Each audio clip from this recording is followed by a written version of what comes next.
पिता और पुत्र और पवित्र आत्मा के नाम पर आमीन। सबों को जय यीशु। मेरे प्यारे भाइयों और बहनों, आज हमारे मनन चिंतन का वचन है रोमियो के नाम अध्याय 12 वाक्यांश 16। वचन इस प्रकार है, आपस में मेल मिलाप का भाव बनाए रखे। आपस में मेल मिलाप का भाव बनाए रखे, घमंडी ना बने, बल्कि दीन दुखियों से मिलते जुलते रहे। Hallelujah, hallelujah. वचन आज हमसे बात करता है, हमें समझाना चाहता है, हमें कुछ सुधार करना है कि हम आपस में मेल मिलाप का भाव बनाए रखें। हमें देखना है कि हमारे रिश्तों में, हमारे पड़ोसी के साथ, हमारे कलीसिया के लोगों के साथ, या हमारे जो भी हमारे साथ में कार्य करते हैं, साथ में रहते हैं, साथ में चलते हैं, साथ में खेलते हैं, जो भी हमारे आसपास रहते हैं, जिनसे भी हमारे संबंध रिश्ते हैं, क्या हम एक दूसरे के साथ में मेल मिलाप यानी अच्छे रिश्ते रखते हैं? क्या हमारा उनके साथ में अच्छा व्यवहार है?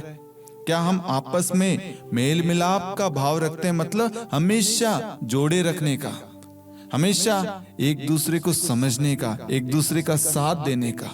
आगे वचन कहता है, घमंडी ना बने, बल्कि दीन दुखियों से मिलते जुलते रहे। क्या आपके अंदर घमंड कार्य कर रहा है कि मैं क्यों अपने पड़ोसी से बात करूं?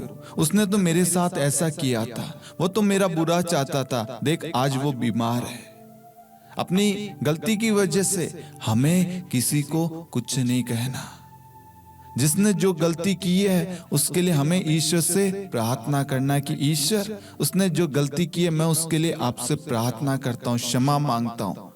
और हमें उस घमंड को त्याग कर नम्र और दीन बनकर उस मेल मिलाप का भाव रखकर उसके पास जाना है और फिर से मेल मिलाप करना है, उनके हालचाल पूछना है और उनके साथ में पुनः उस रिश्ते को जोड़ना है।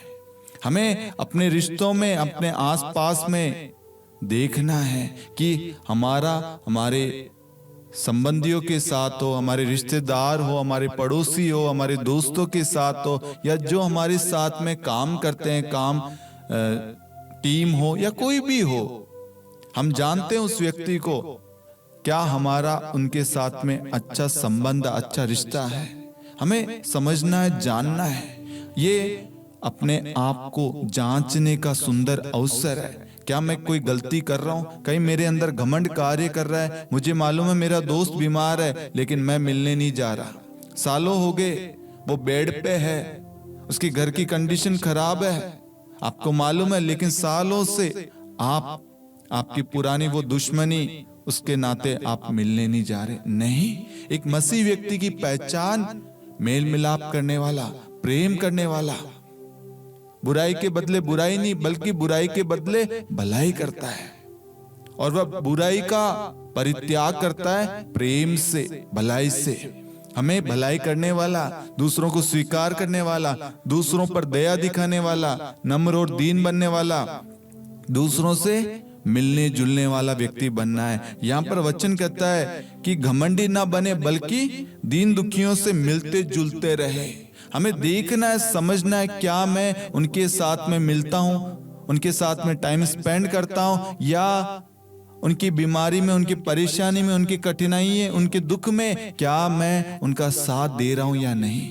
हमें सोचना है। यदि हम आज से पहले ऐसा नहीं कर रहे थे, ईश्वर आज हमें एक सुंदर अवसर देता है कि बेटा और बेटी, आपस में मेल मिलाप का भाव बनाए रखो, घमंडी नहीं बनो, बल्कि दीन दुखियों से मिलते जुलते रहो। ईश्वर चाहता है हम दूसरों की सहायता करें, एक दूसरे के लिए प्रार्थना करें, एक दूसरे का साथ दें। क्या आप सभी प्रभु की सहायता का पालन करने के लिए, प्रभु के बताए हुए मार्ग पर चलने के लिए आप तैयार हैं? मेरा विश्वास है आज प्रभु का वचन आप सभी को एक अच्छा मन परिवर्तन दे रहा है। मेरा विश्वास है आज प्रभु अपने वचन के द्वारा आपको एक नया हृदय प्रदान कर रहा है, एक नई सोच, एक नम्र दीन व्यक्ति बनने का, मेल मिलाप करने वाला व्यक्ति बनने की कृपा आपको दे रहा है। आप इस वचन के द्वारा आगे बढ़ते जाए, प्रार्थना करते जाए, दूसरों के लिए आशीर्वाद मांगे, दूसरों के लिए प्रार्थना करें। प्रभु आपको और आपके घराने को ब्लेस करेगा और आपके रिश्तों को जोड़ेगा। आपकी प्रार्थना के द्वारा आपका दोस्त, आपका संबंधी, आपका पड़ोसी चंगा हो जाएगा, आशीष पाएगा। आपको ये कदम करना है। आपकी प्रार्थना की सख्त जरूरत है, आपके साथ की, आपकी उपस्थिति की सख्त जरूरत है। ईश्वर चाहता है आप दीन दुखियों से मिलते जुलते रहे। हमें अपने घमंड को, अपने लड़ाई झगड़े को, अपने क्रोध को, अपने सारी पुरानी बातों को त्याग कर ईसा मसीह का स्वभाव धारण करना है। Hallelujah, hallelujah. मैं आशा करता हूं कि आज का वचन आपको प्रेरित करने में प्रेरणा का स्रोत बना होगा, आपको मार्गदर्शन दिखा रहा होगा। आप इस प्रार्थना की वीडियो को अन्य लोगों के साथ भी शेयर करें ताकि वह भी प्रभु के वचन का पालन कर सके। पिता और पुत्र और पवित्र आत्मा के नाम पर आमीन। सबों को जय यीशु।